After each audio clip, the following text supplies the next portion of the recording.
Hey, what's up, Facebook fans, YouTubers, and Milestones music students? My name is Jamin Collar, and today we're talking about how to pick the right key for the song that you're playing.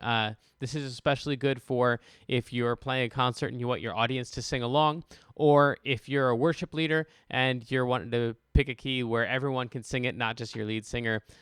This is the lesson for you. So let's get started. You're going to need to know two things. One, how to play the song in C, just how to pick out the melody, which a lot of people can do.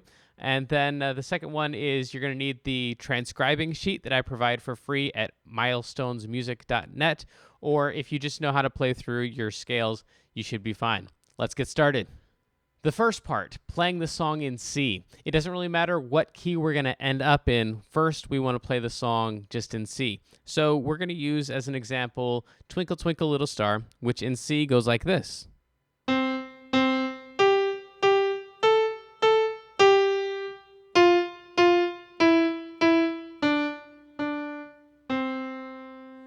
All right, so all you got to do is play all the way through your song, whatever your song is, in this case, Twinkle Twinkle Little Star, and just pay attention to what's the highest note that we ever get to. In this case, it's this note right here.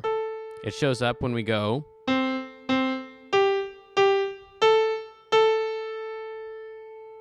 And then it really never goes up past that, beyond that point. So that's going to be the highest note.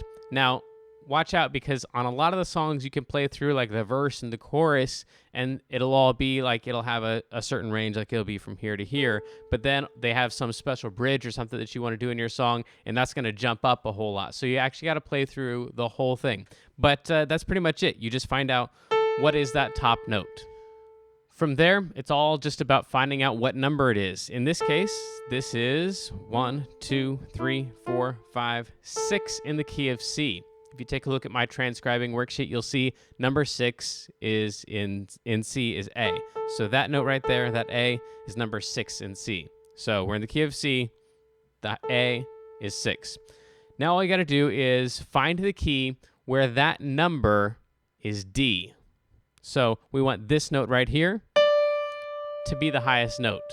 So for example, with our Twinkle Twinkle Little Star, if we go, all right, where is D number 6? Go down your chart, down your chart, down your chart. You'll find it when you hit F, then the key of F, that one right there is number 6. So that would be the right key if you want everyone to be able to sing this song. You're going to want to play it in F, and it's going to sound like this.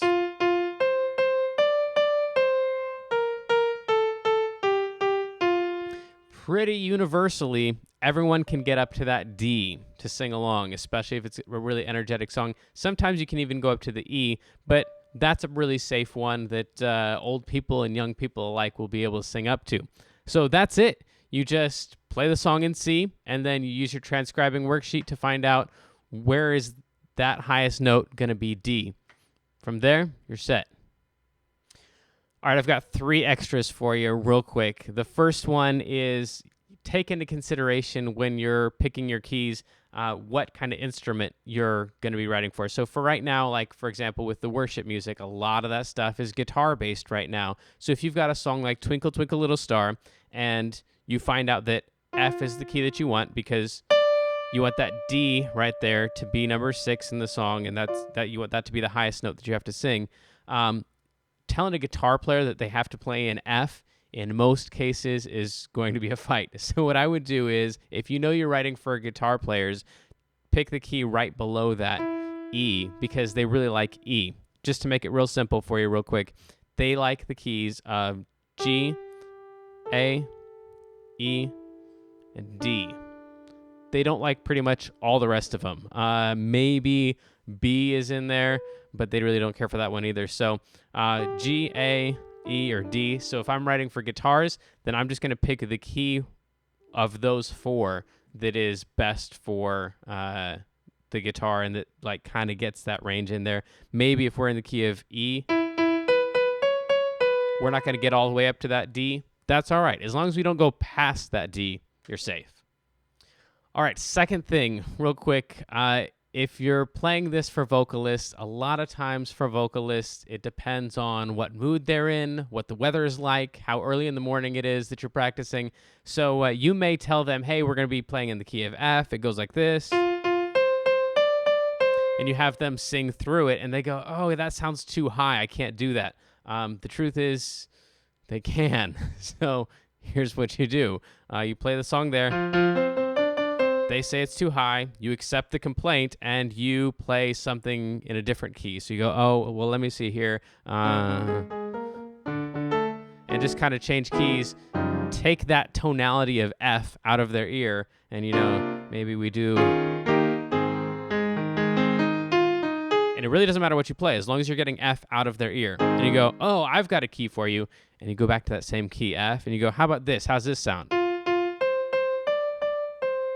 Can you sing that one? And usually if you do that once, it'll work. If you don't do it, if they don't take it on the first try, they'll take it on the second try. The truth is, they can get up to that D. They just might not be feeling like it that day. So change keys, come back, try it again. They'll be able to do it. The last thing I want to show you is just a couple of exceptions. Again, this D being the highest note, it's really a generality. A lot of the popular songs today are getting up as high as maybe even E. E flat is pretty common, maybe all the way up to F, but I kind of doubt that one. So this range right in here is kind of the range that you want to shoot for. So if you're for example, if you're playing to extremely young audience, like teenagers or something, then you can usually push the higher range a little bit higher than normal. If you've got a lot of old people, I push it all the way even back down to C. So it kind of varies a little bit. The other exception, I guess, would be is if you have a song where it's going to stay on your highest note a whole lot, that D might be too high if it just goes up there and hangs out right on that note. If it's just the highest note where you go up to it and then come back down for the melody, like most songs do for their highest note, then you're fine with D. But if it hangs out there a whole long time, I'd bring it all the way down to C. So that's pretty much it. You just play it in C, and then you find out what your highest note is, and then you move to your new key, taking into consideration that you want about D to be the highest note that you play. It's my goal to help you reach your goals, so if you have any requests or suggestions, send them to requests@milestonesmusic.net. Thanks. See you next time.